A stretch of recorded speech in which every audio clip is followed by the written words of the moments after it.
Hi friends, I'm Steve Hall. Here on the Wild Side, we often tell you some pretty serious stories about such things as threatened wildlife or scientific research, or we take you on a challenging adventure. But every now and then, we simply need a great getaway. There's nothing in this next story about biological breakthroughs or endangered species because when you mix a group of college-age kids with swimming holes and waterfalls, it's all about the fun. 1, 2, 3, 4, 5, 6. Way off the well-worn route that most people take, above and below giant rock formations, there are scenic waterfalls and hidden swimming holes. I'm not sure how many waterfalls are actually in Tennessee, but I would have to guess maybe around 50, 60.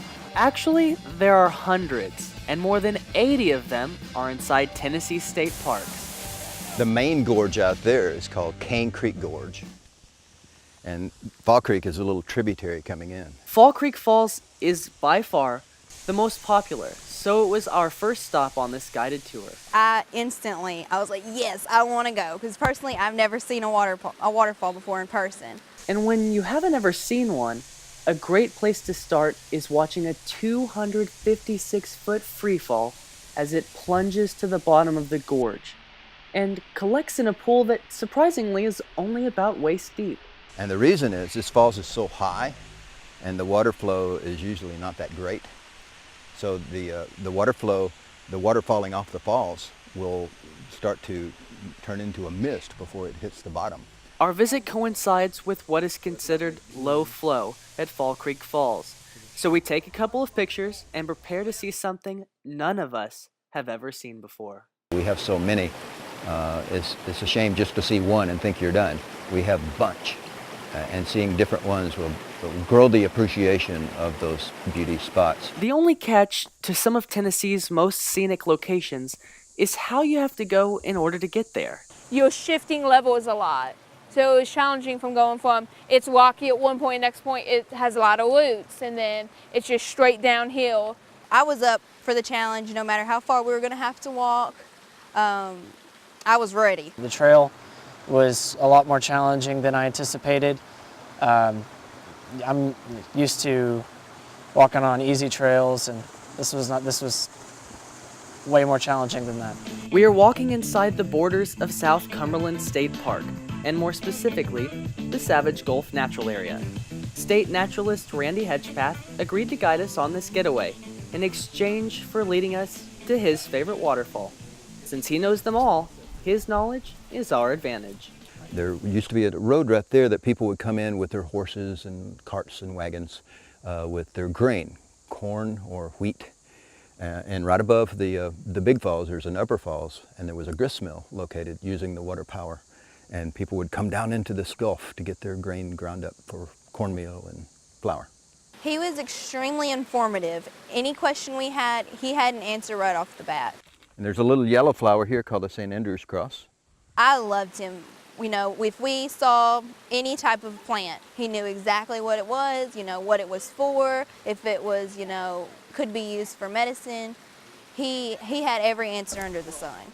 And he knew exactly where to take us, and what he was hoping would be gained by us going there.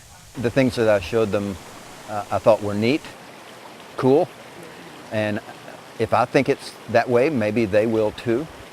And if they know a few plants or a few things along the trail that I can show them better, maybe they will appreciate them more, maybe they'll want to help protect them in the future. They can show their friends, maybe spread the word that nature is wonderful, and these are great places to come out and experience it. A spiral staircase attached to the side of a cliff, a few steep steps, and a place where we were almost tempted to crawl, and we've arrived at Greeter Falls. A little bit rugged to get down to, so a younger crowd is typical. Greeter Falls is named that because the Greeter family owned it and helped the park secure it for the Savage Gulf State Natural Area. And in the old days, the people would come and get their corn ground and enjoy the beauty of the waterfall and maybe go swimming. The kids mostly went swimming in the stream below the mill. But there's no corn to grind and no more work to be done. So Randy is the first in our guided group to get in. a natural swimming hole without the chemicals or the crowds is a wonderful experience of nature.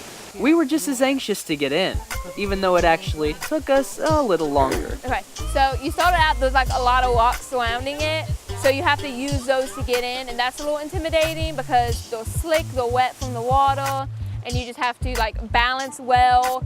And once you take your shoes off, that's a lot easier. And then once you just dive in though, you're kind of away from the rocks, it's really deep, so it's a lot easier, especially getting to the waterfall. It was nice and shady, the water was really cool, and it was just cool seeing the waterfall go down and swimming in it, and it was amazing. The pool, I didn't expect that to be that deep at all. I thought it was just going to be a little creek. Waterfall was beautiful, I was not expecting that either. Greeter Falls is not quite as high as Fall Creek, but on this day, a bit more powerful. The water was pretty hard, actually. I thought it would be a little soft. It looked very soft, higher above on the trail, and then we got down, it was just like a little hard. It was a bonding experience. No matter how close in relations you are to someone, you come down here and you're helping each other down the rocks, you're helping each other down the trail. It's having one another's back no matter how close. We put those words into action on our way back up, and then it's off on another excursion into the secret world of hidden swimming holes. This swimming hole that we're at now is the Blue Hole, and it's quite a bit easier to get to, and families enjoy this swimming hole. It was more relaxed and calm, whereas the waterfall, it was deeper and colder, and it just like, it was a lot longer. So like when you were swimming from the waterfall back to your stuff, you just kind of had it, you were in it for the long haul. Blue Hole is quite close to Greeter Falls, but far away in how it made us feel.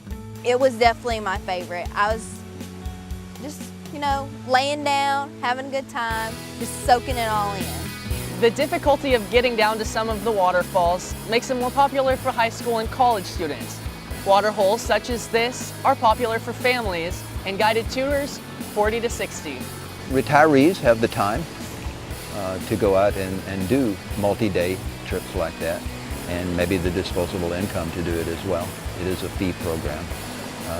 And the younger folks like exploring on their own, sometimes more than going with a guided tour. This is true. While we do like going it alone, we learned a lot more on the guided tour.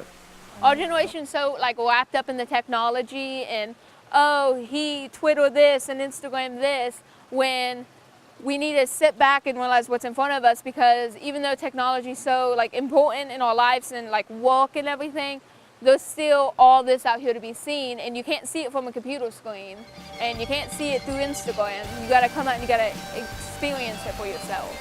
I'm Ezekiel Noel Hall on the Wild Side.